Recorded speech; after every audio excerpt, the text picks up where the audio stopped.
Alrighty. Welcome everyone. We're just going to take a minute to let people trickle in for the internet. If you're having the same storm that we're having, it might, it might be a little wonky, but we'll try to keep up with everything.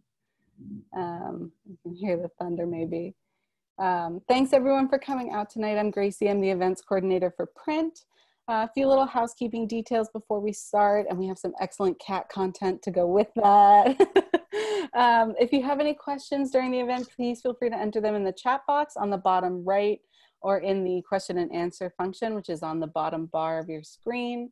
If you'd like to purchase a copy of Kitchen Yarns, I'll include the link in the chat box. You can click right through. And now a quick intro for our speakers. Lily King is the award-winning author of 5 novels. Her most recent novel, Writers and Lovers, was published this past March. Anne Hood is the author of 8 previous books, including the best-selling memoir, Comfort, A Journey Through Grief, and best-selling novels, The Book That Matters Most and The Knitting Circle.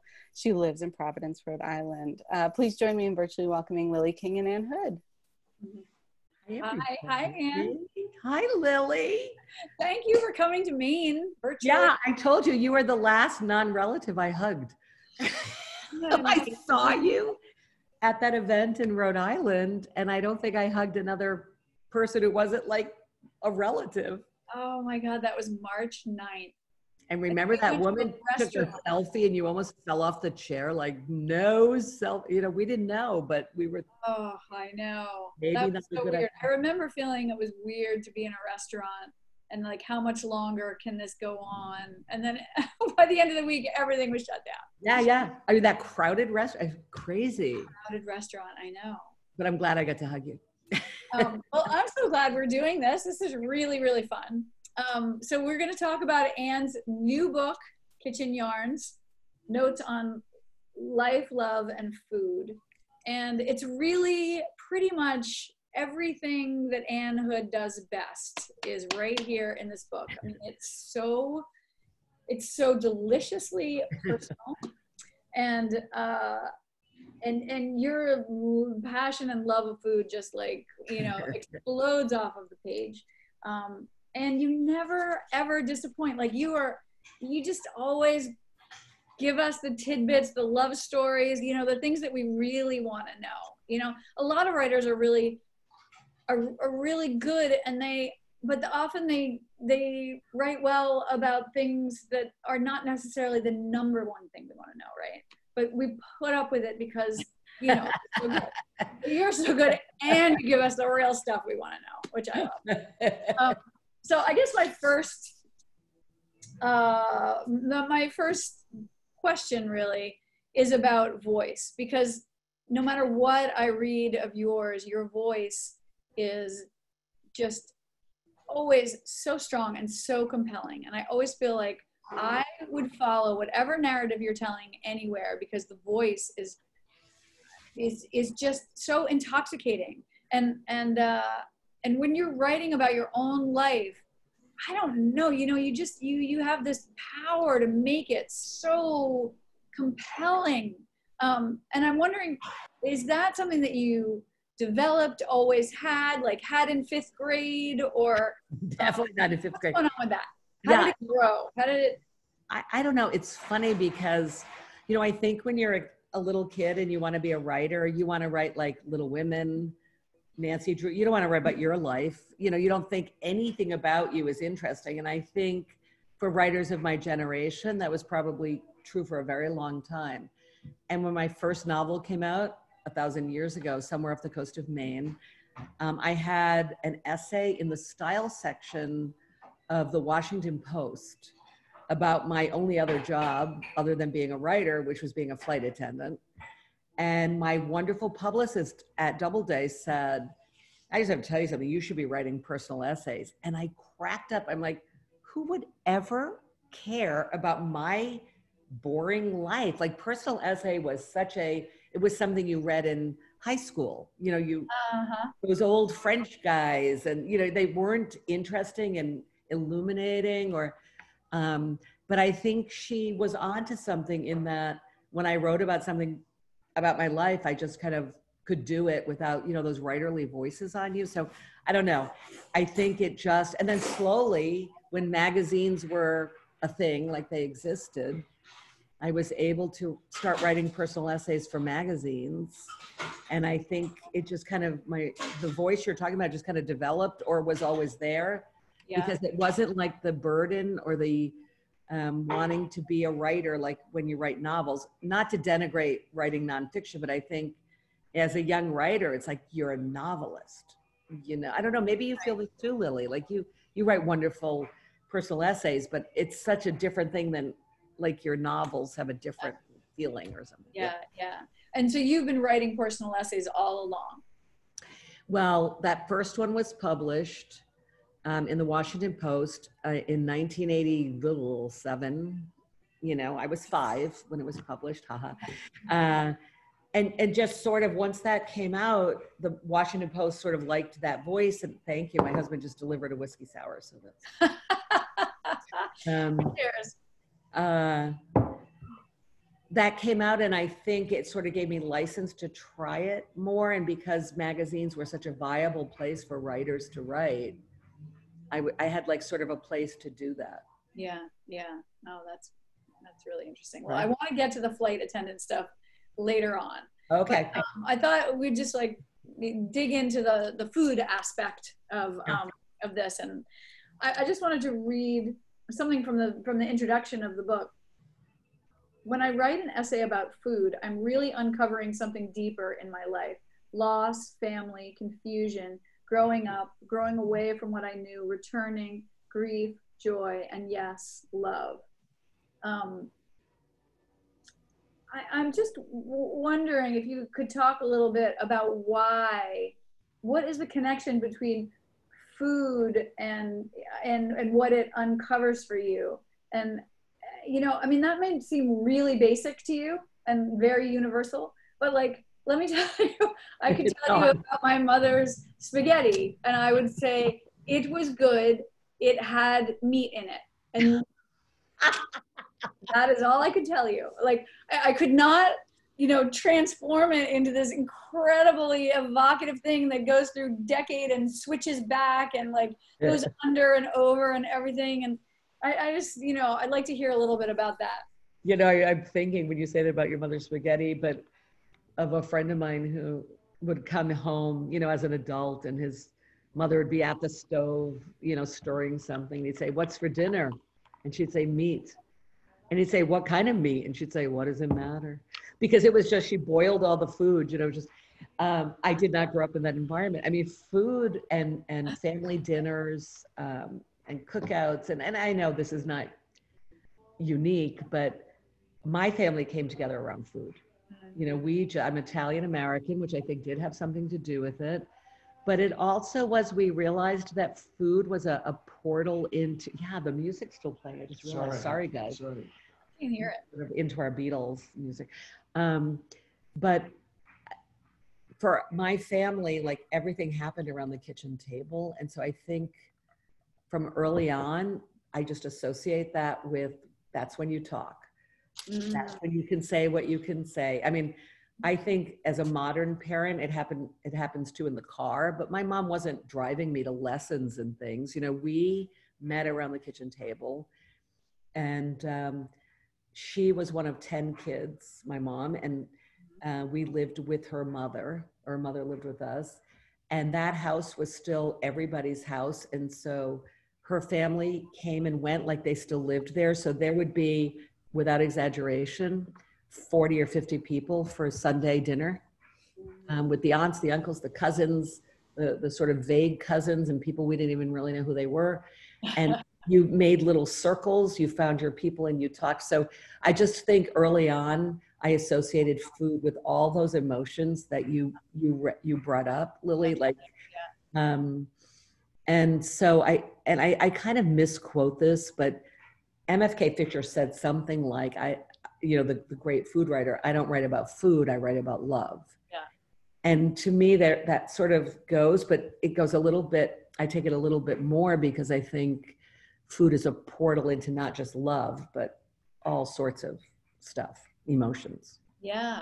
And it almost, I mean, it seems like there's that scene in the book where you're eating Chateaubriand with béarnaise sauce and asparagus and potatoes, and it's transportive. I mean, it's like you disapparate into, you know, another place where you're like, why is this familiar? Why is this familiar? Oh, this is what you used to serve on the, you know, transcontinental flights and TWA. Yeah. And you're just transported back there. I mean, it's almost like you have a particular sensitivity to, you know, taste and smell and how it works with memory. And I mean, we all have, you know, smell connected memories, right? Yeah, definitely. But for you, it seems particularly heightened, even just, you know, on top of your big Italian family and all the meals and, you know, making things together and all that kind of stuff. Well, I think it in a very like basic way gets down to food as comfort, but not just comfort like, oh, I'm cold and I need soup, but like a very deep comfort. And actually, I have a very good example of this, which is I've had a kind of weird week emotionally, which has been great in many ways because Annabelle and I have been alone for 1 week. My daughter's 16 and a great 16-year-old, not like causing, you know, she has her angst and stuff, but she's a pretty great 16-year-old, but it's just been the two of us. Michael went to visit his son for his son's birthday in Syracuse and then quarantined until he got test results. So he couldn't come back. Mm-hmm. And my son, who was here for 2 or 3 months, is in Miami with his girlfriend's family, of all places. And so Annabelle and I have been here alone. And it happens that the 4th of July happened, and that's my father's birthday. And my father died in 1997. He was the love of my life. Sorry, Michael, but he was the love of my life. And the 4th of July is always hard for me. So it's no coincidence that yesterday, what did I want to cook? But the one thing he made so fabulous, which was homemade mac and cheese. And so I think these connections are like really deep and not at all accidental. I really feel like when I was cooking that yesterday, I felt better. I felt close to him. You know, I had felt this like loneliness on the 4th of July. And I don't know, I just guess I feel food as comfort in a deep way. Yeah, oh, that's so interesting. I really wanted to talk about your father because a lot of food narratives are matrilineal. You know, you go from the grandmother to the mother to the writer, and you know, you definitely have that, but you also have your father, and you write about him in just such an amazing way. I have a particular sensitivity to particularly women writing about fathers because I didn't really get one in that way. Right, so I know. I can sometimes, you know, sometimes it hurts, you know, but yours was just so, I don't know. It was a lot of times people have a hard time writing stuff about their close relationship with their father that doesn't feel cliched to me. You know, it's like, yeah. Like that fits into a box. But this was different. Like, you know, the way you described when you were homesick and you were missing your family, you just wanted to go home and sit on the couch and put your feet in your father's lap. Oh my God. Like that detail is like, oh, they had that kind of a relationship like that. Yeah. And then you know, so I just, you know, you write about how food was kind of his prop, and like he'd make it so that then you could talk about other things. And he also transported food to you from far away places. So could you just tell the audience a little bit about your dad and those great lengths that he went to that also involved food?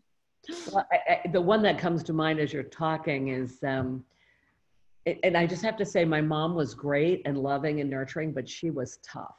And she's like, pick yourself up, start. She's not going to hold my feet. She's like, go, pick up, go, move on. Yeah, you feel bad. I'll give you 10 minutes.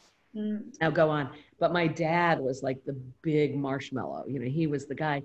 And so on a particular night, I think it was like Wednesday nights, she would, my mom would chaperone my brother's like junior high dances. So my dad and I would be home alone. And what we would do is bake in my easy bake oven. And he would be like, it's time to bake.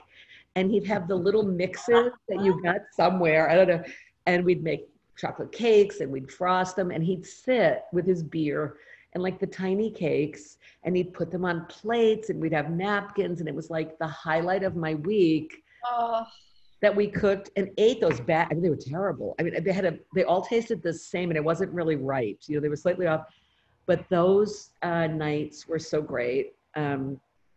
He had been in the Navy, and he was very like experimental and like willing to try anything. And he would tell me stories about eating like, you know, dog in Morocco and these buried eggs in the Philippines. And he just had, so he seemed to me almost like a movie star.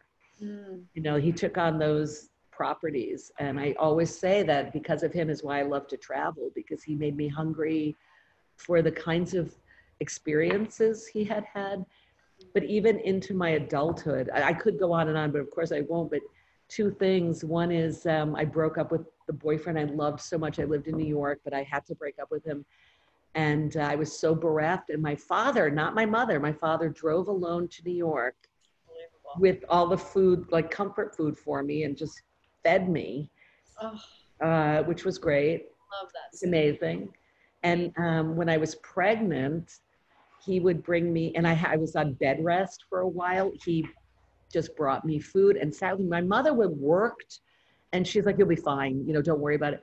But there was my dad with like the roast chicken, and he was a real nurturer, you know. Oh, really beautiful. And you write about it so beautifully. Would you ever, I know I texted you and I don't think you texted me back. I did. I said, what would you like? Okay, wait, now I have to read your text. Yeah, no, that's I don't have one in mind. okay. I want to read, but I'd love to hear you read some of it. All right, should I read about Dad? I don't know. I could do that. Let me just look. Oh God, I have the galleys. Oh, I opened right to it, so that's a sign. Oh, good. That is a sign. Yeah, okay. I'll read just a little bit.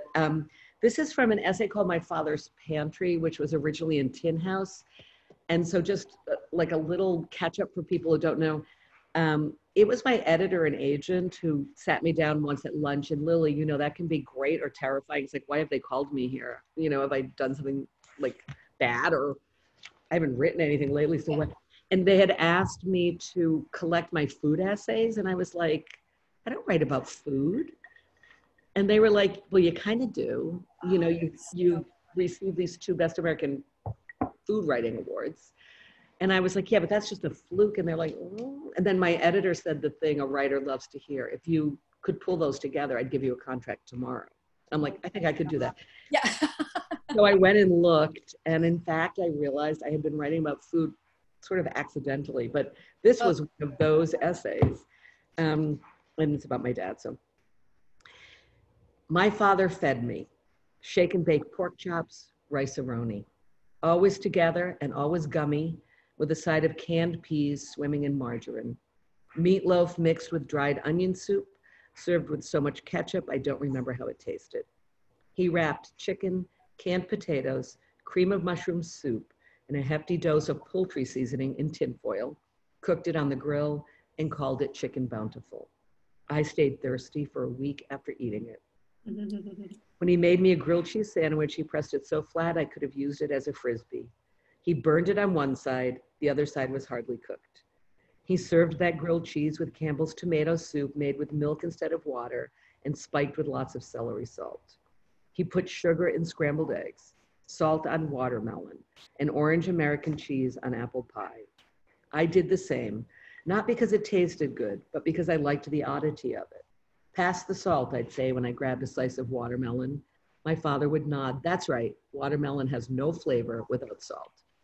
When he made mac and cheese, he used that same orange American cheese, a basic white sauce, elbow macaroni, his beloved celery salt, and dried mustard.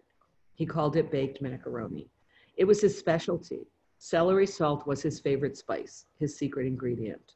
All to say, my father was not a good cook, but he thought he was. He would say, you like that fancy coffee, huh? Me, I like Colombian. Then he would show me a brand new can of Maxwell House. This was not intended as a joke. He believed that eating chestnuts and mangoes could be fatal. The fuzz on a peach could send him running in circles screaming. After he baked a ham with ginger ale, canned pineapple, and maraschino cherries, he put the ham bone in a big pot of water with dried navy beans and simmered it all day. This actually tasted good. I used to sop the broth up with Italian bread while my father hovered around me, beaming. My father's packaged cakes fell. His pie crusts burned. His roasts were dry. His pancakes wet. But he fed me and fed me and fed me, and I opened my mouth and ate. Really, really, really beautiful. Thank you. Okay, now we have to get to TWA and your job as flight attendant, which I just find endlessly fascinating. So do I. So I want to hear kind of how that came about, and also I really am hoping that you will tell that famous writer story. Okay, I will. Okay, good. I love that, to tell that story. So, I wanted to be a writer, as I said, from the time I was little. And I started reading quite young, and I read anything, from the back of the Fruit Loops box. Then my town didn't have a library until I was in 4th grade. So the library opened, I ran past the children's section, and it was like supermarket sweepstakes. I'm like pulling the books off the shelves. I just want to read and read and read. And I read with no discernment. Mm-hmm. And so in 7th grade, I had just read a book called How to Become an Airline Stewardess, just off the shelf. Non-fiction. And the first line of the book was, would you like a boyfriend in every city in the world? And I'm like, yeah. I'm 12 and I live in this crappy town. Yes, I would like a boyfriend. And I went on to read how you could become an airline stewardess and never wear a turtleneck. I mean, it had the weirdest advice for being a woman and how to get this job and what the job was. Never wear turtlenecks. No, never wear turtlenecks. I was like, I will never wear a turtleneck. I got it, So, oh my God. We had to go, and I have to say, I grew up in a really depressed mill town. All the mills had shut down, unemployment. I had 350 kids in my graduating class, and 12 went to college. That was the town. I think that says a lot. So in 7th grade, despite all of this, we had to march into the guidance counselor and say what we wanted to be when we grew up, And he was Mr. Stone, aviator glasses, brown corduroy suit, like the mutton chops. And, he says, so what do you want to be when you. And I said, a writer. And he laughed. He said, oh, Anne, people don't do that. And wow. I said, well, how do we get all these books? And he turned, he looked, and he says, yeah, all those people who wrote those books are dead. And I was like, oh, I get it. You have to die. And I'm like, totally, you have to die to become a writer. And I said, okay. And I just read the book, so I said, oh, well, then I'd like to be an airline stewardess. And he said, Anne, smart girls do not become airline stewardesses. Like, what is wrong with you? And so I said, well, I'm out of ideas. I had exactly two. And he said, be a secretary or a teacher, or just make your life easy and get married. I mean, this was 1960. Oh my God. So anyway, I guess that idea just stuck in my mind. My dad's love of travel, majored in English, about to graduate, want to be a writer, don't really know how you do that. Mm-hmm. And my parents sat me down and was like, okay, English major before you graduate. And so I said, well, by that time they were flight attendants. I'd like to be a flight attendant. And my dad drove me to Logan Airport, terminal to every terminal. I came back with a stack of applications. Oh, wow. He said, let's fill those out because you need a job, sweetie. And I filled them out. Most of them were so easy. I'm not exaggerating, like 4 questions: name, whatever, birthday, height, weight, and the perplexing question, do you know how to swim? Which I was like, please. I don't want to think about that, but I don't, yes, I can swim. So the bigger airlines had a little bit more extensive, not much. And so and I wanted to travel, and I thought, I need adventures to be a writer. I've lived a pretty sheltered life. And so, yeah, I went to work for TWA right out of college, worked for them for 8 years. 8 years, wow. Eight happy. You had adventures and a boyfriend in every city? Yep, did it all. That's so awesome. Were you kind of scribbling away, Yeah. you were strapped in? Yeah, absolutely. Strapped in. I wrote my first novel. I so on international flights, as you know, they're at night, and you just ply the people with alcohol. Yeah. They sleep. Yes. And I would sit with my notebook, and I wrote somewhere off the coast of Maine, mostly on airplanes. That is amazing. Yep. Yep. And people sometimes look at me with grades. Oh God, that job I loved every minute. I still sometimes fantasize about, I'd like to work that flight, or I could do it better than that flight attendant who didn't really check us, who didn't tell me to put my thing under the seat. When you get on, do you often say, I used to do this? Do you ever say that? Or Totally. I always get a free bottle of wine if I say it. Don't I, Michael? Yes, I've witnessed this. Yeah, if there's and especially like open flight attendant, I'll say, oh, I worked for TWA, and that has If they're older. If they're older, yeah, well, yeah, because it's been gone for so long. But there's a certain cachet with like Pan Am and TWA, so they might be like, what was that? What? And then it's like, we have a little something for you, this bottle of champagne. Oh my God. Oh my God. Yeah. Oh, and I love the Ralph Lauren uniforms too. Oh my God. We had the best uniforms. Oh, and that, I have a friend who worked for Pan Am, and when we talk, we're always like, yeah, Pan Am, like you did this, you did that. We just are very competitive still. all right, the famous writer story. It's a good one. Oh yeah, the famous writer story. How could I forget? So I was working a flight in first class from somewhere, I think St. Louis to Tucson. And now I realize, like recently, he must have been going to the Tucson Literary Festival. Maybe was that happening then, Lily? I don't know, but why did you go to Tucson? Like, all right, anyway.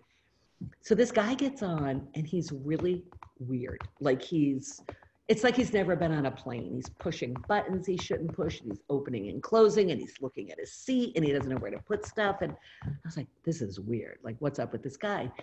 So when I come through, first class, you get a little extra, special. You don't have the cart. You're sort of like, hi, can I get you something to drink? And he's like, I don't know what you have. Why would you ask me such a question without, I don't know what you have.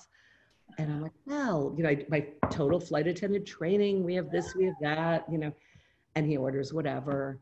And then he's weird about the dinner. He's weird about everything. And then dessert is ice cream sundaes. And you did bring out a cart and you made them in the aisle, big thing. And I'm like, would you like an ice cream sundae? He said, why? Do I seem like a child? Why are you insulting me? Why are you asking me if I want ice cream? So I leaned over and I said, I just have to ask, where are you going? Because I'm like, why is this guy in first class? He's like so weird. And he's like, well, I'm a best-selling novelist. And I'm on my way to give a talk.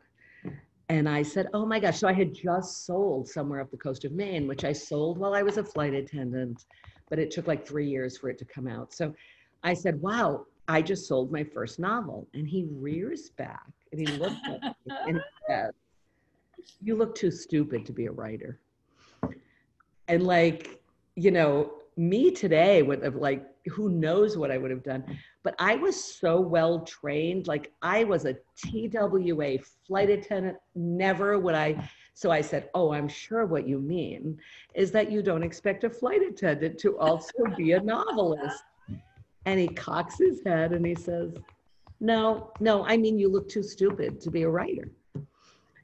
And I don't know what I said next, but obviously I was not happy, but I couldn't show it. Anyway, I got my revenge in a way. Somewhere Up the Coast of Maine came out. I was at the ABA, like the precursor to, what do we call it now? The American Book Association? No, but what do we call where we go now in the expo or something, Book Expo. Book Expo. Yeah. So the ABA was what it used to be. And I was there, and this is nothing about me. Every writer with galleys, like the bookstore owners are lined up. They want your galleys and you sign them. And I look and sort of toward the back of the line, there he is. Like I'd never forget him. And he's waiting in this super long line. And now it's his turn. And he says, I bet you don't remember me. Oh my God. And I say, oh, I will never forget you. And it was with such schadenfreude, though, that I could sign my name on my book that he had waited for. There is kind of a weird PS, which is fairly recently, another writer said, oh, I just met someone who says, you probably don't remember, you were his flight attendant. Oh And my he was God. so, are you ready? Helpful for your career. He Did you did. say that? Did you mention? And I said, something? I remember it quite differently. I said to the, I didn't want to get her involved, but I said, I remember that so differently. He was just a ghostwriter. How about that? Oh my God, that's such a great story. It's so So shocking. that's my famous writer. And, And he I never had any self-awareness to know that, to apologize or anything like that. I must intrude here for one more story. Okay. Could you ask her about the cat? oh no, look, you don't have to ask about that. Cat? The cat on the plane, I believe in first class. This is a flight attendant story. We could go on all night, Lily, flight attendant stories. Don't know the cat though. I have a friend who says whenever you start a story with, when I was a flight attendant, I sit up and listen. That's when I want to hear it. The other times, nobody. He loves this story because I was working first class and a woman came on. It was very rare in those days for a woman to be in first class unless you were like Diana Ross. Yeah, mistress. So this woman comes on, she has on this caftan, which wasn't too odd in the 70, 80 period. And we take off and she starts breastfeeding her cat, who she had in a little thing under the seat. And I was 21 years old and really sheltered. And I'm like standing there, and so I make it about face and I go in and I tell my older, more mature flight attendant, compadres there, that woman in 3F is breastfeeding her cat. They're like, cool, let's go look. And one by one, they just kind of check, but no one did anything. I was like, okay, this is how this works. Oh my God, that's great. That is amazing. And then there's the whole, 47F thing, which is so great. And I don't think you should tell it now. I think people should read it in the book because it's just so great. So great. All right. But let's go back to writing and cooking. Because I know they're going to cut me off soon, and we have to go to questions. She goes, I'm so happy to spend time with you, Lily. I can't believe it. But I'm wondering about the relationship between writing and cooking, and if those two things are very, very different for you, if there are similarities, I find that when I cook for lots of people, I can never enjoy the meal. Like I just criticize myself the whole time, and everybody else is, not always, because I'm not the greatest cook in the world, but they can be like, oh, yummy, yummy, and I'm just like, no, it's not. Yeah, self-editing or correcting, yeah. I'm like that with my writing too. But I wonder for you, are they two very different things? And are you hard on yourself when you write, and are you hard on yourself when you eat your own cooking, all that kind of stuff? I'm definitely hard on myself when I write, but I think if this is a possible connection in my brain, it is. I'm not sure I'm going to express it well. Cooking and knitting are in the same category, and writing is in a different one. And so cooking and knitting help me write in that, like if I'm stuck and I sit down and write, or like get my food, chop up my mise en place for dinner, that helps my writing. So they seem so separate to me. They are like, I hate to use the pun, but like cooking feeds the writing in a weird way, like walking down. There's certain things that I am not critical of my cooking, but I am, as I am in every part of my life, I'm so type A that I will say could have been less. Or there's a famous story in my family of my grandmother, who was a great cook from Italy, who made the best lasagna ever. Like no one has topped it. But every Christmas she'd pull it out. She wouldn't sit down to eat. She'd stand back and look. She was like 4'11", this tiny woman. And we'd say, oh my, Mama Rose, this is so good. And she'd say, too dry. It should have sat longer. That was always her thing. We cut it too soon. And so I have that with my cooking. Like, could I have done it this way different or that way different? But it's so separate from my writing. It's more with my knitting category. That's nice. That's really nice. It's a place where your mind can kind of unwind, and Yeah, exactly. Yeah, that makes a lot of sense. Makes a lot of sense. All right, I'm just going to ask you a couple of practical questions. Okay. You always talk about, you know, how you have to use good olive oil, right? Yeah. I find good olive oil very hard to find, you know, if you're not bringing it home from Italy. So I'm wondering, can you recommend to us a few places where you get your good olive oil? I order mine from Italy. Yeah. I do. I mean, there are some, it's almost cheaper to order it from someplace you like in Italy because olive oil is really expensive. Yeah. Yeah. Are you going to be any more specific than that or no? No. Buy it in a can. Michael's like saying, buy it in a can. Michael, this isn't your thing. I'm glad to pass it. But he's like, people need good olive oil. He's like, I just want to say that like the kind you get, I don't want to badmouth like Bertolli or whatever. It's good for like, you need that for like just regular cooking. But you don't want to put it on your salads or right. Like where the taste is. I have to say I think the best olive oil for my taste is actually Sicilian, where it's kind of peppery. Yeah, I like that. I don't know. There's something about their olives that have a peppery. Greek. Okay. In Greek, I'm saying I like Sicilian. He likes Greek, whatever. But I like that, but you don't find that a lot here. So that's just my particular taste. Where when you put that on a salad, there's really a flavor. Yeah. So that didn't answer your question at all. No, you're going to be secretive about where in Italy you're getting. Oh, I do. I get it from Spinocchia. You've been there. You know, I order it from them. I do that actually, because that stuff is. I just got a delivery. It's so great, right? Oh, yes. Yeah. So that's true, Spinocchia. Okay. And they're in Maine somehow. They're somehow connected to Maine. I don't know. Yeah. Yep. They have an office in Portland and. Yep. Yeah. Okay. So just a quick kind of writing, you know, where do you write? When do you write? How do you write? What do you need to write? What do you drink when you write? What do you write with? You know, rituals, talisman, what do you need on your desk? All that kind of stuff. I love those questions. I love to hear other writers' answers. That is the best question. Oh, gosh. I'm always like, she does what? He goes where? I love that. So I am no longer embarrassed to say this, but I write in bed. I don't get up. Like Edith Wharton. I am so Edith Wharton. You have no idea. I love being in my pajamas. So you do that in the morning, like you wake up, pull out your notebook, or you're writing on your computer? I write on my computer. I wake up and I have, like you said, they're kind of rituals that are pretty quotidian, like they're not that interesting, but I first read The Guardian online, and then I read, if I have any knitting emails that come through, I read my knitting stuff. I read New York Today, which is different than the whole New York Times. It's particular to New York City. In that, there's a mini crossword that I do.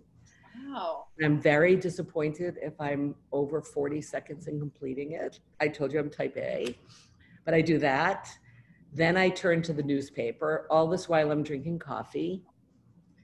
And then Michael and I do the spelling bee in the New York Times together. I don't know if you've done that. It's different than the crossword, but we do the spelling bee, hoping to be queen bees, which is the highest you can be. Doesn't happen a lot, but we do get to genius often.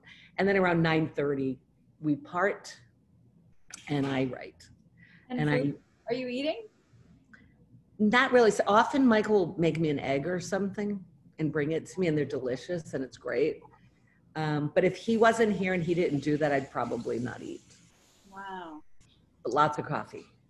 Okay. And water. I like water too. And then you do that for several hours? A couple hours. Okay. Yeah, a couple hours. So this, you know, as for all of us, these months have been kind of weird. So Annabelle went online for school in March. So before this, I might then break for lunch, do whatever, write again a little bit, or do like, if you ask to blurb a book or those other writing business things that you do, or work on an essay or whatever. But now when Annabelle gets up, I kind of stop my day because you know, she needs her, I want to be with her and she needs kind of attention. She's not in school. So it's a little different now, but if I have 2 hours a day, I feel pretty happy. That's good. Okay, thank you. That was great.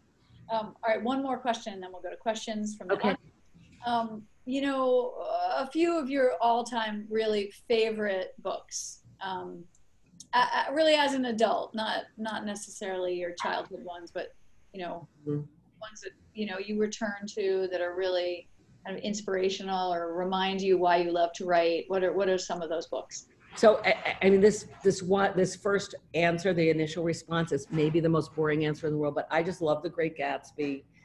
I can read it 1,000 times. I feel like that book is so beautiful, and I don't want to go on and on about it, but I love that book. I sat through GATS at the Public Theater, which was it being read. Yes. It's like 9 hours or 7 hours. And my cousin and I were the people in the audience, among many, who just, it could have gone on 10 more hours. We wouldn't have cared. We were so happy being there. I love it. So great.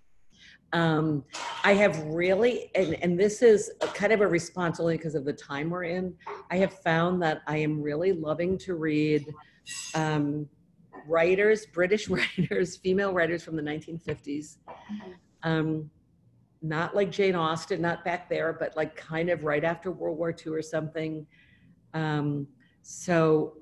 Like not Margaret Drabble, or that's a little late. So oddly, Elizabeth Taylor, not the actress. Taylor, love her. Oh my God, Lily, I am like Mrs. Palfrey at the Claremont has become my favorite book of the year. Oh, okay. Everyone should read it because it's actually about isolation and alienation. And it's so beautiful. Oh, I'm going to get that immediately because I haven't read it. You haven't read it? Oh, everybody listening, just get this book. So I am the picker of, in the Rhode Island Book Club. I don't know what it's actually called, but I picked the book and then someone else leads the discussion. And that was the first book I chose. I'm like, everybody in the world has got to read this book. Oh, it's so great. And then Elizabeth Jane Howard, Light Years, and it's a quintet. There's 5 of them. Amazing. And then Women in Black by Madeline St. John, an Australian writer about these women working in a department store in Sydney, Australia in the 50s. So I don't know, I'm in this mode. I don't know if it just feels safe because it's between wars and it's post-pandemics, and it is this glimpse into these worlds that are gone. And I am just eating them up. More contemporary, I just read a book called 3 Hours by Rosamund Lupton that I want everyone to read. Another British writer. And the topic, everybody's gonna be like, I actually don't want to read about that. It's about a school with a school shooter who has not yet shot. And there are 15 points of view, which can be tricky and maybe not something we'd love. The book is a masterpiece. It's a masterpiece. So I couldn't put that down. So that's my most recent, but more importantly, those 50s women. Wow. Over it. I love them. I'm so glad to know this. Thank you. This is Palfrey at the Claremont. Oh, I can't wait. I'm going right out and getting that. All right, here are questions. Is there such a thing? Oh, wait. Okay. Sorry, I'm not very good at this part of it. Is there such a thing as writing too close? Is there anything that is too close to home for you to write? Too close to home? Absolutely. I think it's interesting when you write memoir or personal essay that people think you're telling them everything, but you're still selecting what you tell and editing that and omitting a lot. And so, I mean, I don't have a percentage, but I would think there's probably more I don't write about than that I do. So because of that. Because you don't want to hurt people, you don't want to violate people's privacy, for that reason? Well, it's a combination. It is definitely because I have kids who might read it. Yeah. There's a little bit of a situation where I wouldn't want to be sued. Yeah. But I think almost more importantly, or at least equally, is that there are things I don't want to think about and write about. It's not about other people. It's like, I can't really put that on paper. Interesting. Is that stuff that, I mean, there's one thing to have boundaries. It's like, yeah, I'm not going to tell you that because I am a private person as well. And I have this information inside here. But then there are other things that maybe you just can't write about, like too hard would wreck you. You'd go to bed and never get out kind of thing. Yeah. Both of those things probably equally. Yeah. Yeah. I mean, every now and then I think I'm going to do this. I'm going to write this story. I think I have enough distance from it that I could tell it, and I just can't. It would wreck me. I'm not able to. Yeah, interesting. I bet you will someday. Someday, you kind of know when the time is. You do. Yeah, it's funny, and it really, for me, things really have to ripen for a long time. Long time. I agree. All right, and then it says, apart from adventure, what aspects of your career as a flight attendant inform your writing today? Oh my God, so many things, which is crazy. I mean, for one of the things being a flight attendant taught me was how to listen. Because I was a person, so I started when I was 21, so I was quite young, but I was a person in high school and college who had a lot to say, very opinionated. I'm not sure, well, I am sure, I was not a very good listener. It was all about me putting my great ideas forward and my agendas. And I mean, they weren't bad, but, I was trying to do great. I was like the student body this and that, I was that kid. But when you're a flight attendant, you kind of have to listen. You're not there telling people what to do, well, put on their seatbelts, but and so I used to sit on my jump seat, especially on long international flights, and people would be talking and like the lights would be, I have this wonderful memory, not of one flight, but of many, where I would be sitting and what I would do is just hear voices and the lights were off and something about being in the dark, 35,000 feet in the air, above the ocean, people would reveal things about themselves and talk. And that carried over to people would say things to me. Like a guy would come up, or didn't have to be a guy, but I'm thinking one particular thing. A guy would, could I have another whiskey? And it's just like, my brother's dying. I'm going to see him and I don't know what to say. I mean, really important things. And that ability to listen is really important for a writer, I think, to observe and listen. And I really feel like that job helped me get there. Oh, that's so interesting.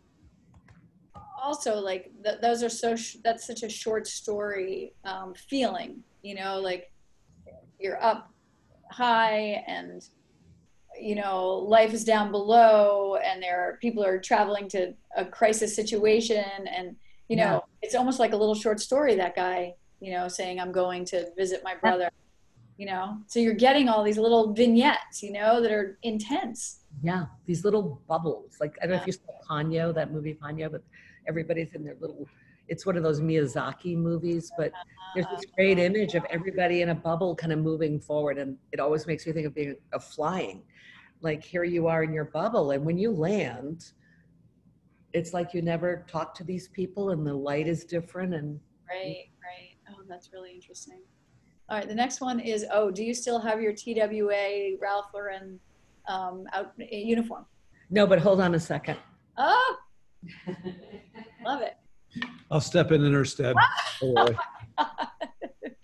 So She's great. These are great questions. What did you learn about writing from your work as a TWA attendant? I know. I love that. Thank you, Michael. Okay. I don't have it. And, my mom died a couple of years ago and we cleaned out the house that my family had been in since like 1880. And I thought that uniform's in there. And you know what? It never turned up, but this did. I don't know if you can see it. Oh my God, yes. Oh, wow. And this did my diploma. Show the picture. Yeah. Oh my gosh, wait, where are you? Little Anne right there. Oh my gosh. And there's the, I graduated. So we did find this stuff, which I mean, my name tag, I was so excited. I don't know where the I love that. fun. Oh my gosh! But I don't know where the uniform is. You were hoping to find it. I was hoping to find it. I was. But we have one person says that she loved Mrs. Palfrey. Oh yay! Yes, that's Aggie Stewart. Aggie, hi Aggie.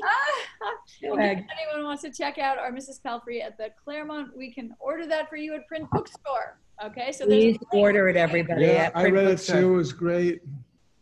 Yeah, I pushed it on Michael. He loved it. Oh, that's good. Yeah. Okay. Well, that's how we're gonna wrap up. We're all gonna go read that book. We're all gonna order it from print right now. And Gracie and Print Bookstore, thank you for doing this. Alas, we were meant to be together in Maine tonight. That would have been so fun. It would have been so great. Lily, thank you for taking time to do this. I love seeing your beautiful face. It was such a pleasure. There's so many more things I didn't get to talk about, but it's really, really, truly such a treat. And amazing recipes too. Oh my God, the lightning is crazy. Oh, I made a vow to myself today that I'm gonna make every single one of these recipes in summer. let me know how you like them. That's great. It's great. It's such a beautiful book. You all are in for such a treat. So thank you. Big I hope hug. to see you in Maine someday soon. Bye guys. I hope so. Thank you. Okay. Love you. Bye. Love you too.